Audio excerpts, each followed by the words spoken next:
नमस्कार दोस्तों। हमारे मध्य प्रदेश के सिविल जज तथा एडीपीओ का जीएस पोर्शन वाला जो पार्ट चल रहा था, उसी में आज हमारा जो टॉपिक रहने वाला है वो मध्य प्रदेश के खनिज संसाधनों से संबंधित रहने वाला है। ये काफ़ी इंपॉर्टेंट टॉपिक है, इससे क्वेश्चन आने के चांसेस रहते हैं। तो आज हम हमारे टॉपिक को शुरू कर रहे हैं, मध्य प्रदेश के खनिज संसाधन। कुछ दिन से क्लास इरेगुलर हो रही है, उस बात के लिए मैं माफ़ी चाहता हूँ, पर कोशिश मैं कर रहा हूँ कि आपकी क्लास रेगुलर रहे और आपका जीएस वाला जो पोर्शन है, आपके दोनों एग्जाम मध्य प्रदेश सिविल जज तथा मध्य प्रदेश एडीपीओ इससे पहले कंप्लीट हो जाए। तो हमारे वीडियो तथा हमारे टेलीग्राम चैनल के साथ आप जरूर जुड़िए और आप बने रहिए, तो आपको जीएस वाले पोर्शन में ये बहुत ज़्यादा बेनिफिशियल रहेगा। हम शुरू करते हैं हमारे मध्य प्रदेश के खनिज संसाधनों के हिसाब से। तो सबसे पहला जो क्वेश्चन हमारा बन सकता है वो ये बन सकता है कि खनिज संसाधनों की उपलब्धता की दृष्टि से, ठीक है, याद रखिएगा, उपलब्धता की दृष्टि से मध्य प्रदेश का कौन सा स्थान है? तो चौथा स्थान है। भारत में हमारा खनिज संसाधनों की उपलब्धता की दृष्टि से चौथा स्थान है, ठीक है, याद रखिएगा। हम टॉप 4 में आते हैं। मध्य प्रदेश खनिज संसाधनों की उपलब्धता की दृष्टि से चौथे स्थान पर आता है, ठीक है।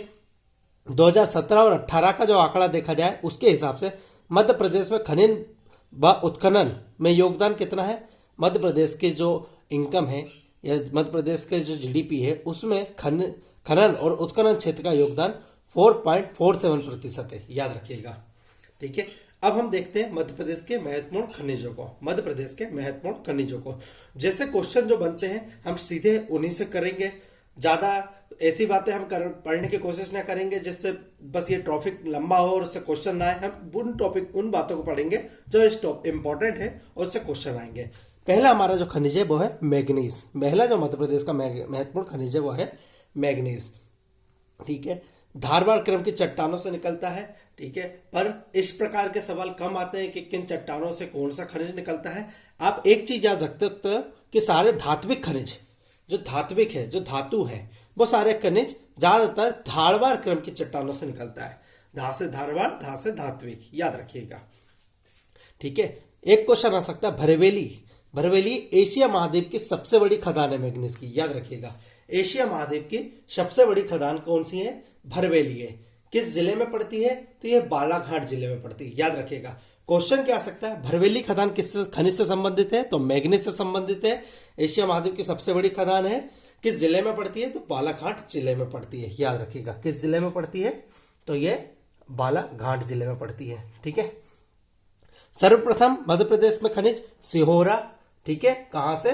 सिहोरा, जबलपुर के अंतर्गत तहसील आती सिहोरा, वहां से निकालने की कोशिश करी थी। और गोसालपुर कटनी सन 1880 और 90 के दशक में सिहोरा, जबलपुर और गोसालपुर कटनी से मैग्नीज उत्खनन शुरू किया गया था। बालाघाट में भरवेली के अलावा लोंगुर, रमरमा, उकवा और कटगरिया आदि खदानें भी मैग्नीज से संबंधित है, याद रखिएगा। भरवेली को याद रखिएगा, लोंगुर, रमरमा, उकवा और कटगरिया ये मैग्नीज से संबंधित खदानें हैं मध्य प्रदेश की। अगला जो हमारा महत्वपूर्ण खनिज है वो है बॉक्साइट।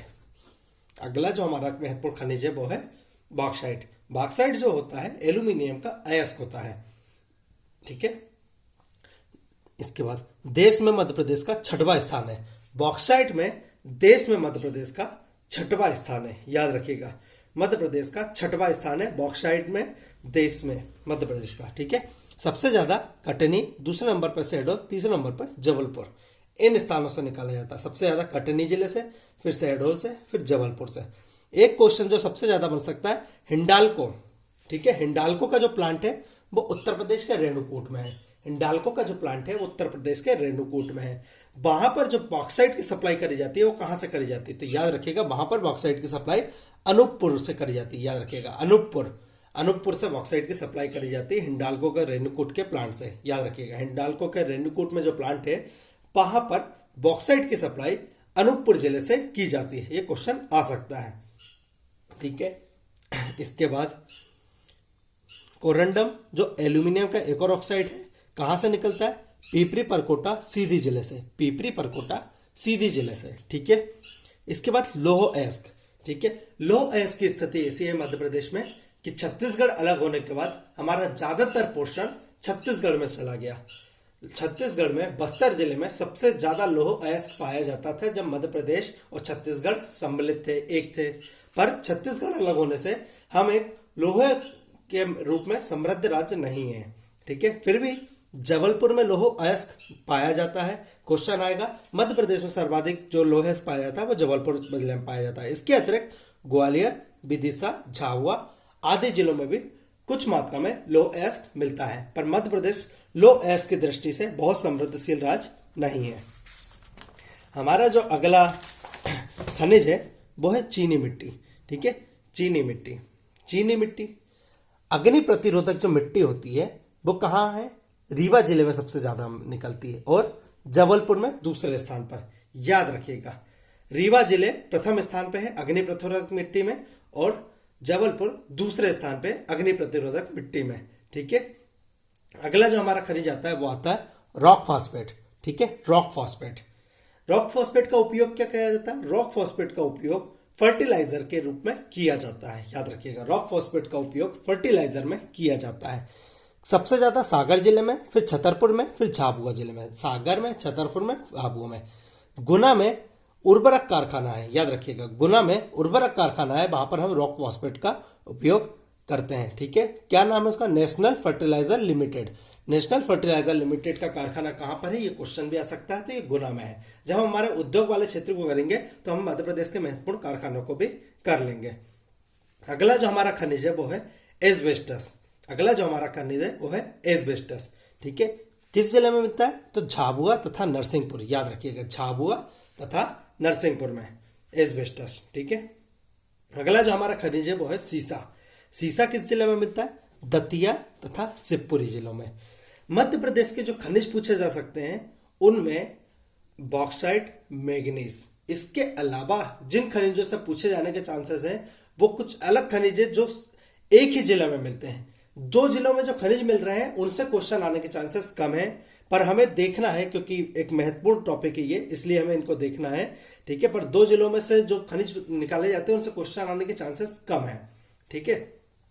मैग्नीज तथा बॉक्साइट महत्वपूर्ण खनिज थे जो मध्य प्रदेश से क्वेश्चन पूछा जा सकता है, ठीक है। इसके बाद कोयला जो खनिज है उससे मध्य प्रदेश में बहुत ज्यादा क्वेश्चन पूछा जा सकता है, पर बाकी सारे खनिज टॉपिक को भी हमें कंप्लीट करना है क्योंकि क्वेश्चन आ सकता है, ठीक है। बहुत ज्यादा इंपॉर्टेंट नहीं है पर क्वेश्चन आ सकता है, इसलिए हम इन टॉपिक को भी कंप्लीट करेंगे। स्लेट मध्य प्रदेश में प्रथम स्थान है। याद रखिएगा, ये पूछा जा सकता है क्योंकि मध्य प्रदेश में जो स्लेट है सबसे ज्यादा मंदसौर जिले से निकाला जाता है, सबसे ज्यादा मंदसौर जिले से। तो इसका एकमात्र आप मान सकते हैं कि एकमात्र इसका वर्चस्व है मंदसौर जिले का स्लेट के उत्पादन में, ठीक है।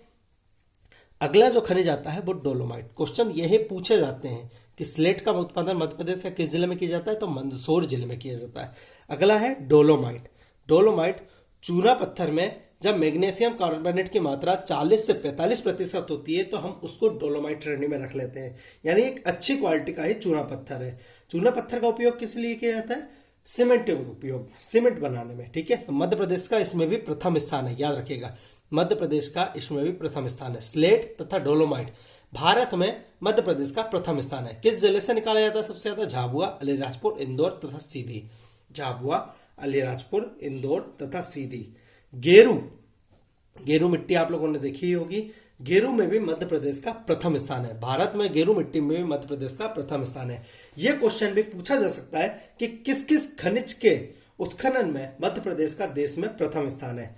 तो गेरू, डोलोमाइट, स्लेट आदि जो खनिज है इनका भारत में उत्खनन में मध्य प्रदेश का प्रथम स्थान है, ठीक है, याद रखिएगा। कहां से निकाला जाता है? बेहट खदान सतना और जोली खदान जबलपुर। याद रखिएगा, बेहट खदान सतना तथा जोली खदान जबलपुर। टिन से क्वेश्चन पूछा जा सकता है, क्यों? क्योंकि टिन का उत्पादन, सर्वाधिक उत्पादन सिर्फ और सिर्फ बैतूल जिले में होता है। बहुत महत्वपूर्ण है, बैतूल जिले में टिन का उत्पादन होता है।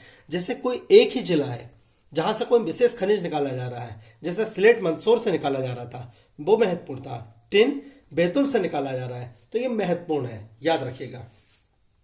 टिन बैतूल से, स्लेट मंदसौर से, जो एक ही जिले से निकलने वाला खनिज है उसके जिले से सवाल आने के चांसेस बहुत ज्यादा है। हीरा एक महत्वपूर्ण खनिज है क्योंकि भारत में मध्य प्रदेश में ही अब एक्टिव खदानें हैं, याद रखिएगा। भारत में सिर्फ और सिर्फ मध्य प्रदेश में ही अब एक्टिव खदानें हैं जहां से हीरा निकाला जा रहा है। हीरा पन्ना में जो खदानें हैं उनका नाम है हिनोता तथा उथली खदान। महत्वपूर्ण खदानों को हम देखेंगे, पन्ना में हिनोता तथा उथली खदानें। छतरपुर जिले में आंगोर तथा बक्सवाहा। बक्सवाहा आप लोगों ने अभी बहुत सुना होगा, पिछले कुछ दिनों से ये करंट का भी टॉपिक है, बहुत ज्यादा महत्वपूर्ण रहा है, बहुत ज्यादा न्यूज चैनल में चल रहा है कि बक्सवाहा के जंगलों में हीरा निकालने के लिए जंगलों को काटा जा रहा है। ठीक है, तो ये बहुत ज्यादा पूछा जा सकता है बक्सवाहा किस जिले में पड़ता है, तो याद रखिएगा बक्सवाहा छतरपुर जिले के अंतर्गत आता है। याद रखिएगा बक्सवाहा जो खदान है, हीरे की खदान है, किस जिले में आती है, तो छतरपुर जिले में आती है। सतना, सतना में मझगवा खदान बहुत महत्वपूर्ण है। मझगवा खदान सतना जिले में है। और कोटरिया, ठीक है, पन्ना में हिनोता उथली, छतरपुर में अंगोर बक्सवाहा, सतना में मझगवा और कोटरिया। ठीक है, डायमंड म्यूजियम, क्वेश्चन आया कि डायमंड म्यूजियम कहां है, तो याद रखिएगा डायमंड म्यूजियम खजुराहो में है। ठीक है, कंफ्यूज मत होइएगा, डायमंड म्यूजियम खजुराहो में है, जबकि डायमंड जो पार्क है वो पन्ना में है। डायमंड म्यूजियम खजुराहो में है, डायमंड पार्क पन्ना में है।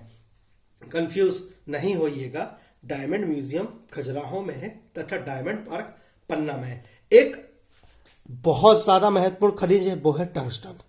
बहुत महत्वपूर्ण खनिज है टंगस्टन। सर टंगस्टन महत्वपूर्ण क्यों है? टंगस्टन महत्वपूर्ण इसलिए है क्योंकि इससे क्वेश्चन क्या आ सकता है कि टंगस्टन कहां से निकलता है, तो मध्य प्रदेश में केवल और केवल होशंगाबाद के आगर गांव, होशंगाबाद जिले के आगर गांव में टंगस्टन निकलता है। सर टंगस्टन का उपयोग क्या होता है? आपने जो पुराने बल्ब देखे होंगे उसमें जो बुल फ्रॉम यानी बीच वाला जो वो होता था, एक छोटा सा जो लगा रहता था, टंगस्टन का वायर लगा रहता था, कि बल्ब होता था इसमें, ये टंगस्टन का वायर लगा रहता था। ठीक है याद रखिएगा, तो महत्वपूर्ण खनिज है टंगस्टन। ठीक है, कहां से निकलता है? आगर गांव होशंगाबाद से, आगर गांव होशंगाबाद। ग्रेफाइट, क्वेश्चन बहुत महत्वपूर्ण। ग्रेफाइट, सर मध्य प्रदेश में ग्रेफाइट कहां से निकलता है, तो ये बैतूल से निकलता है। अभी हमने देखा बैतूल में दो महत्वपूर्ण खनिज निकल रहे हैं, पहला टिन जो सिर्फ और सिर्फ बैतूल में मिल रहा था, दूसरा ग्रेफाइट जो सिर्फ और सिर्फ बैतूल में मिल रहा है। तो ये महत्वपूर्ण खनिज है, ग्रेफाइट बैतूल तथा टिन बैतूल, ये दोनों जो खनिज है बैतूल जिले में निकलते हैं, जो बहुत महत्वपूर्ण है। अगला जो हमारा महत्वपूर्ण खनिज है वो है तांबा। ठीक है, तांबा, ठीक है, धारवाड़ चट्टानों से निकलता है। धात्विक खनिज ज्यादातर धारवाड़ चट्टानों से निकलते हैं, ये तो आप क्लियर हो गया होगा। बालाघाट व छिंदवाड़ा, ठीक है, घिसी खान बैतूल, जमलिया खान कटनी, याद रखिए बालाघाट जिले में, छिंदवाड़ा जिले में, ठीक है, घिसी खान बैतूल, जमलिया खान कटनी में है। ठीक है, मलाज खंड, याद रखिएगा इस खदान का नाम याद रख लीजिएगा, जैसे भरवेली मध्य प्रदेश में इंपॉर्टेंट था वैसे ही मलाज खंड मध्य प्रदेश में बहुत ज्यादा इंपॉर्टेंट है। भरवेली जो मैग्नीज के लिए इंपॉर्टेंट था, तो मलाज खंड तांबे के लिए इंपॉर्टेंट है, याद रखिएगा। मलाज खंड किस जिले में आता है? बालाघाट जिले में आता है। मलाज खंड बालाघाट जिले में आता है, याद रखिएगा ये। ठीक है, बालाघाट जिले में आता है मलाज खंड, किस खनिज के लिए महत्वपूर्ण? तांबे के लिए महत्वपूर्ण है। Hindustan copper limited, Hindustan copper limited इस खदान का संचालन करता है 1972 से, याद रखिएगा। और स्लिमनाबाद किस जिले में आता है? जबलपुर में आता है, बहुत महत्वपूर्ण जगह है स्लिमनाबाद, किस जिले में आता है? जबलपुर जिले में आता है, यह भी तांबे के लिए महत्वपूर्ण है। पर मलाज खंड को आप विशेष रूप से याद रखिएगा, जैसे आपने भरवेली को याद रखा था, ठीक है, ऐसे ही मलाज खंड को तांबे के लिए याद रखिएगा। ठीक है, भरवेली मैग्नीज के लिए, मलाज खंड तांबे के लिए। ठीक है, दोनों बालाघाट जिले में है। अभ्रक, ठीक है, अभ्रक माइका बालाघाट, ग्वालियर तथा छिंदवाड़ा में पाया जाता है। बालाघाट, ग्वालियर तथा छिंदवाड़ा में पाया जाता है। ठीक है, इसके बाद चूना पत्थर, चूना पत्थर मध्य प्रदेश के कई जिलों में पाया जाता है, सतना, कटनी, दमोह। चूना नगरी किसको बोलते हैं? चूना नगरी किस जिले का उपनाम है? तो याद रखिएगा ये कटनी, कटनी जिले का उपनाम है चूना नगरी। कटनी जिले का उपनाम क्या है? चूना नगरी। चूने पत्थर से सीमेंट बनाई जाती है। हम मध्य प्रदेश के उद्योग करेंगे तो हम उसमें सीमेंट उद्योग भी पढ़ेंगे। ठीक है, तब आपको और जानकारियां प्राप्त होंगी। अभी हम सिर्फ खनिज पढ़ रहे हैं, और खनिज में भी हम सिर्फ उन टॉपिक्स को कवर करने की कोशिश कर रहे हैं जो हमारे एग्जाम पॉइंट ऑफ व्यू से इंपॉर्टेंट हैं। ठीक है, चूना नगरी, कटनी, चूना पत्थर सतना, कटनी, दमोह आदि जिलों में पाया जाता है। संगमरमर, संगमरमर, सफेद संगमरमर जबलपुर, धब्बेदार संगमरमर ग्वालियर, और हरा संगमरमर सिवनी। ठीक है, रंगीन संगमरमर भी बोलते हैं धब्बेदार संगमरमर को, तो ये ग्वालियर में। सफेद संगमरमर जबलपुर में। भेड़ाघाट गए होंगे आप तो सफेद संगमरमर की खदानें जरूर देखी होगी। धब्बेदार संगमरमर ग्वालियर में मिलता है और हरा संगमरमर सिवनी जिले में मिलता है। ठीक है, याद रखिएगा। खनिज वाले टॉपिक की एक और क्लास रहेगी। एक क्लास में आज हम इतने खनिज को महत्वपूर्ण कर रहे हैं। एक अगली जो हमारी क्लास रहेगी वो खनिज वाले क्लास की ही पार्ट 2 रहेगा।